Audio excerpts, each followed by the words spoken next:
आज भरे दरबार में एक नागिन दूध महाराज। ये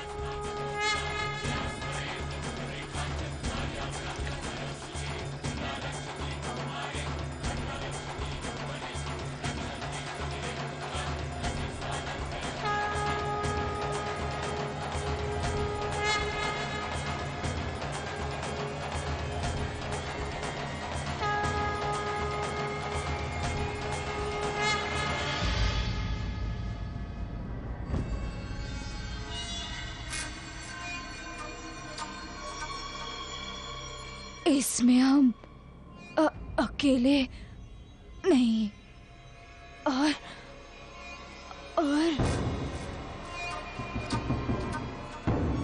मैं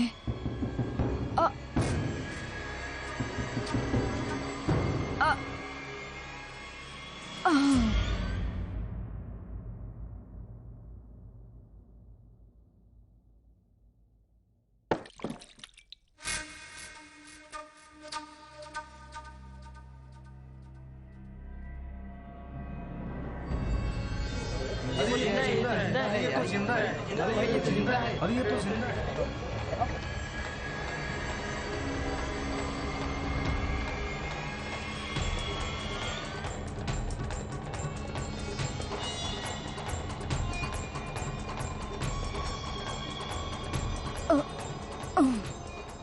और इस तरह राज खुल जाने से पहले ही लच्छो वहां से फरार होने में कामयाब हो गई, लेकिन जानकी ने मरते मरते षड्यंत्र में शामिल नेल्सन का नाम भरे दरबार में जाहिर कर दिया। Nelson, Nelson.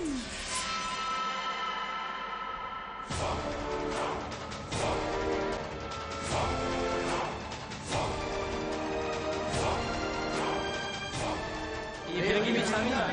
शामिल था। ये फिरंगी भी शामिल था। इसमें शामिल था। फिरंगी शामिल था। अरे ये फिरंगी शामिल था। अरे ये फिरंगी शामिल था। और झांसी नरेश तुम्हें बताएगा, जब एक हिंदुस्तानी का खून खौलता है तो क्या होता है।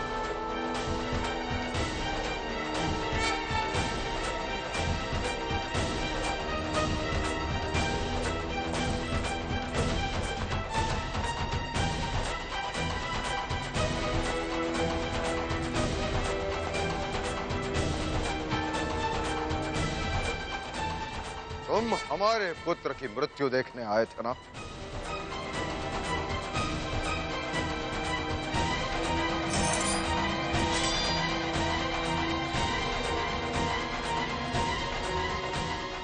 परंतु ये नहीं जानते थे कि स्वयं की मृत्यु साथ लेकर आए हो।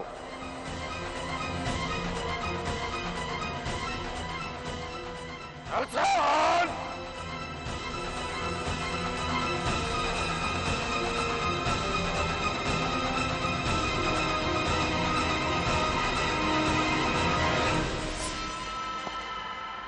नहीं महाराज नहीं, धैर्य रखिए महाराज, धैर्य रखिए।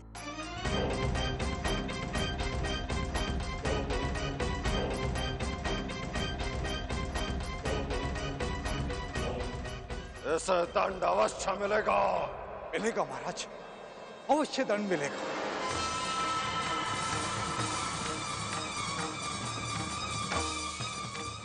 लेकिन महाराज इस प्रकार नहीं।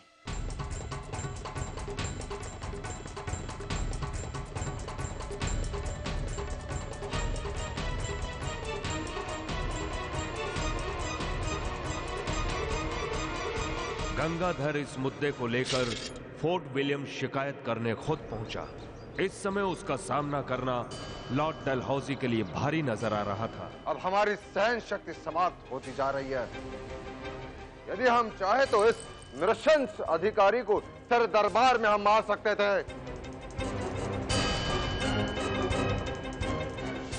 आप कृपया इस नृशंसता की जांच करें, अन्यथा नेल्सन को हमें सौंप दीजिए।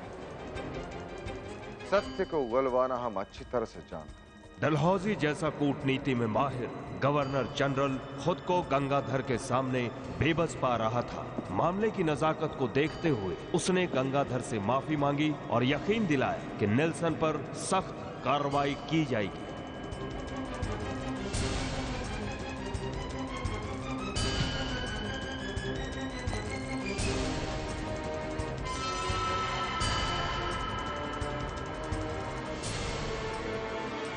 इस तरह गंगाधर के कमरे से बाहर निकलते ही डलहौजी का गुस्सा ज्वालामुखी की तरह नेल्सन पर फट पड़ा। आज पहली बार एक हिंदुस्तानी राजा ने ईस्ट इंडिया कंपनी के गवर्नर जनरल से इस प्रकार बात करने की हिम्मत की थी। नेल्सन की वर्दी पर लगे सारे तमगे छीन लिए गए और उसे वापस इंग्लैंड लौट जाने का आदेश दे दिया। अपनी अगली चाल के तहत डलहौजी ने झांसी का कार्यभार RRW एलिस को दे दिया। नेल्सन आगे बढ़कर कुछ फाइलें और एक तलवार एलिस को सौंपता है। नेल्सन एलिस को नफरत भरी नजरों से देखता है।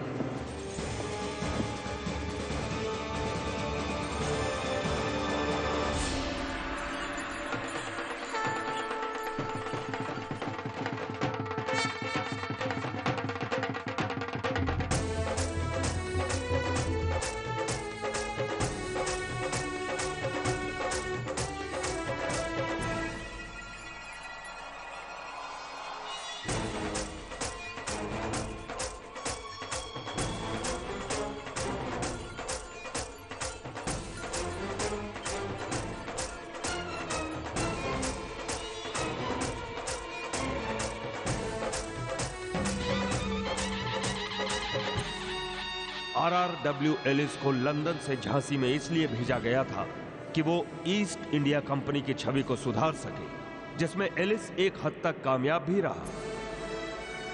झांसी की सुरक्षा की जिम्मेदारी एलिस के हाथों में आ जाने के बाद झांसी की प्रजा भी निश्चिंत थी और ब्रिटिश सैनिक भी। अब प्रजा और ब्रिटिश सैनिकों के बीच सामंजस्य स्थापित हो गया था। देखते ही देखते जनजीवन सामान्य हो गया।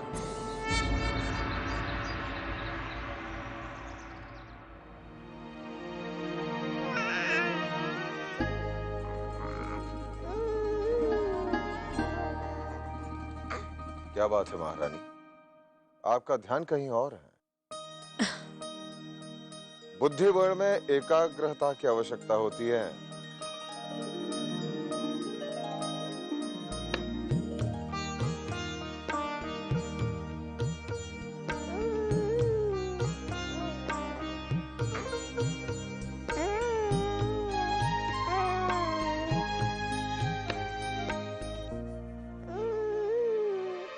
दामोदर,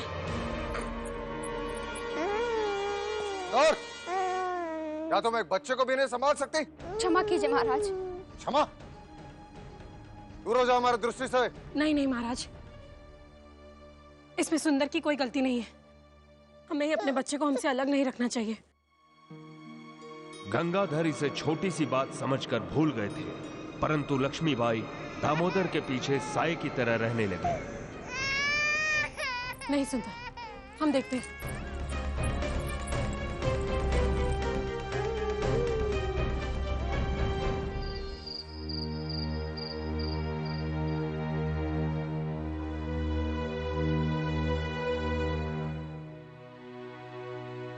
उसने अपने बेटे के लिए रातों की नींद हराम कर ली। हल्की सी आहट होने पर भी जाग जाती थी।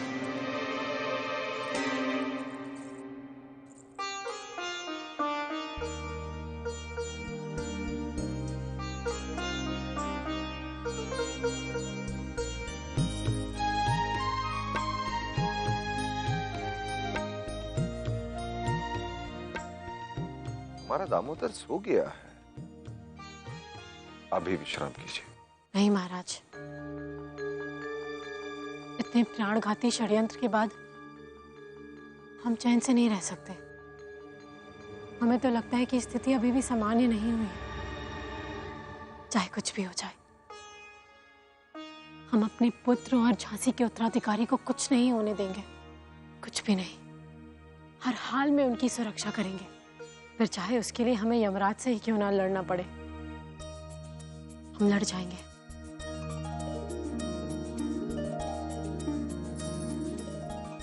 हम अपने दामोदर को कुछ नहीं होने देंगे, कुछ भी नहीं।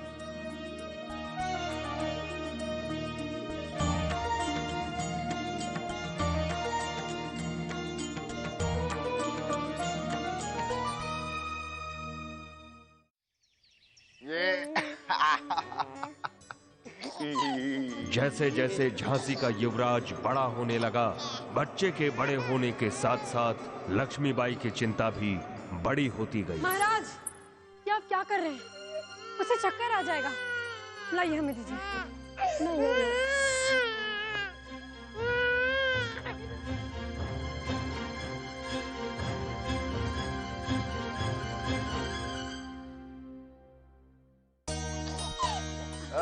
दामोदर, चलो खड़े हो जाओ दामोदर।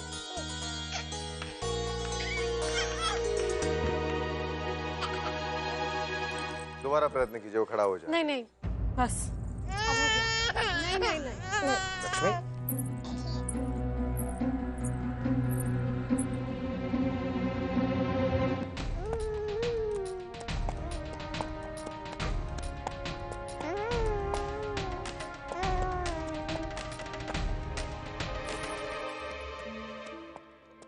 आप इतनी विचलित क्यों हो रही? कुछ नहीं होगा हमारे दामोदर को। लक्ष्मीबाई एक पल के लिए भी अपने दामोदर से अलग होना नहीं चाहती थी। वो दामोदर की छोटी से छोटी गतिविधियों पर नजर रख रही थी और अन्नप्राशन संस्कार के दौरान बच्चे को खिलाए जाने वाली सामग्री की जांच के लिए परीक्षकों की लंबी कतार लग गई थी। युवराज के मुंह में जाने वाले हर निवाले को पहले चखा जाता।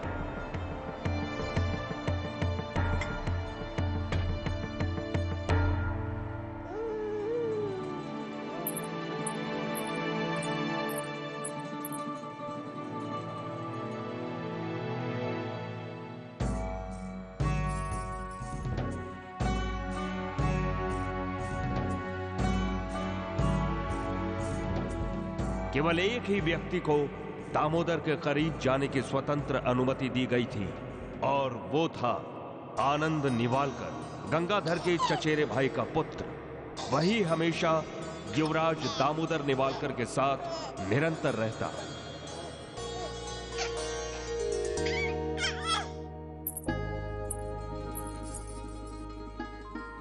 अरे बेटा, ये क्या कर रहा है? ये युवराज का सिंहासन है।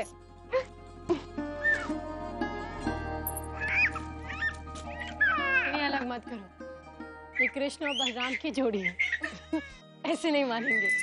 आ जाओ आनंद। चलो खेलो।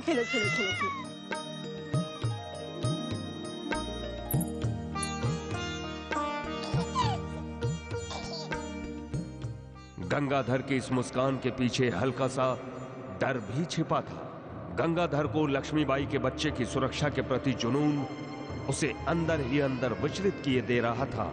लक्ष्मीबाई तो जैसे केवल दामोदर की होकर रह गई थी।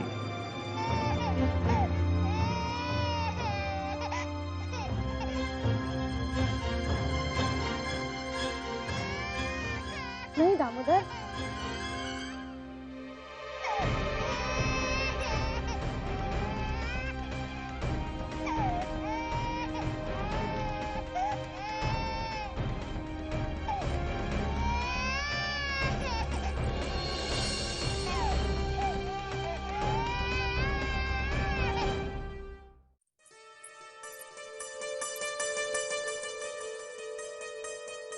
महारानी चलिए ना, बच्चों को लेकर बाहर थोड़ा घूम आते हैं। नहीं ताई, आप जाइए। चलिए ना, कितने महीने हो गए आपको महल से बाहर पैर रखे। नहीं ताई, दामोदर की सुरक्षा को देखकर हम बाहर नहीं जा सकते। उसके प्राणों को अभी भी खतरा है और हम यूं ही खतरों को आमंत्रित नहीं करना चाहते। आप जाइए। इतिहास तो रुककर इन घटनाओं को देखता है, लेकिन समय तो जैसे पर लगाकर उड़ान भरता है। और इस तरह झांसी के युवराज के कर्ण छेदन समारोह का अवसर भी आ पहुंचा।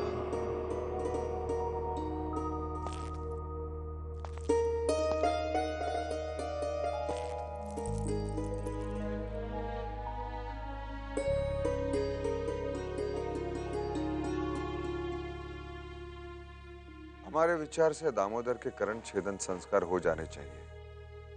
ठीक है महाराज, हम आज ही राजपुरोहित जी से कहकर शुभ मुहूर्त निकालने के लिए उन्हें कहते हैं। आप कर्ण छेदन का आयोजन भी महल में ही करवा लेंगे।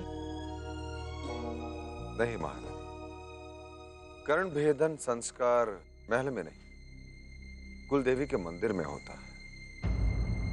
नहीं, हमारा दामोदर महल के बाहर नहीं जाएगा। गजानना, गजानना, आपकी ममता ने आपके स्वभाव को पूर्णतः बदल दिया है। कब तक आप इसे अपने आंचल की छाव में रखेंगे?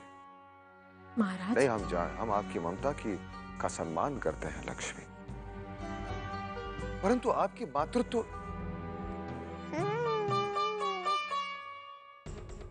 आप वीरांगना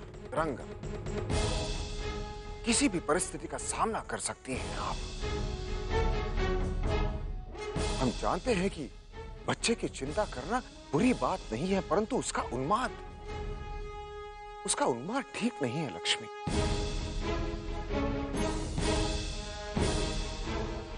और हम देख रहे हैं कि दामोदर की चिंता में आप अपने आप को भूल गई हैं।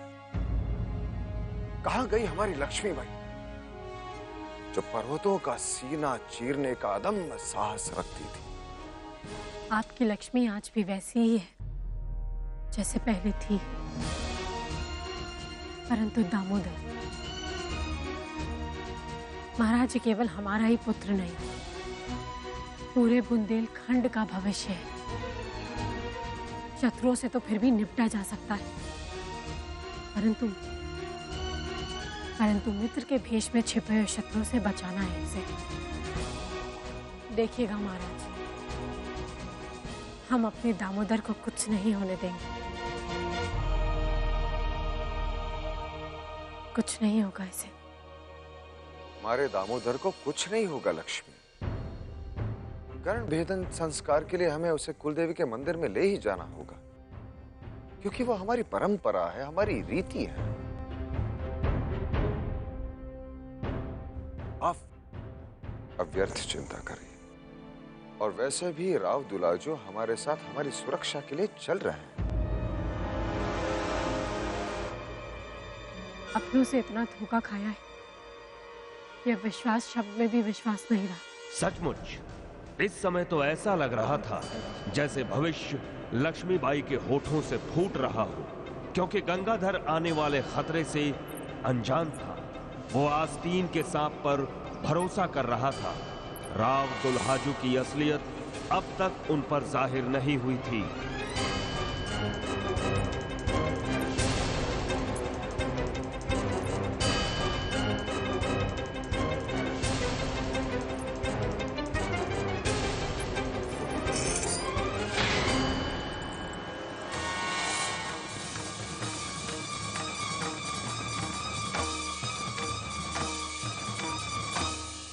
शाबाश।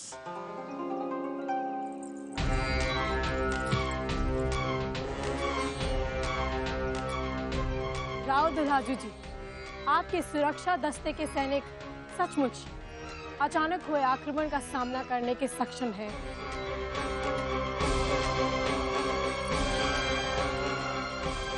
हम आपके सैनिकों की तत्परता और कुशलता को देखकर अब अपने दामोदर को कुल देवी के मंदिर ले जाने के लिए तैयार हैं।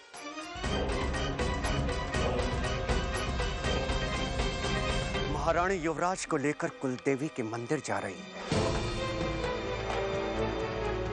इसी अवसर की हमें प्रतीक्षा थी।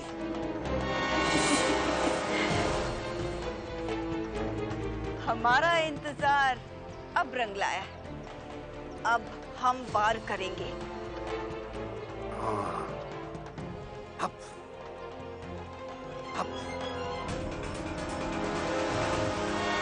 राजसी परिवार राव दुलाजू के सुरक्षा घेरे में मंदिर जा रहा है।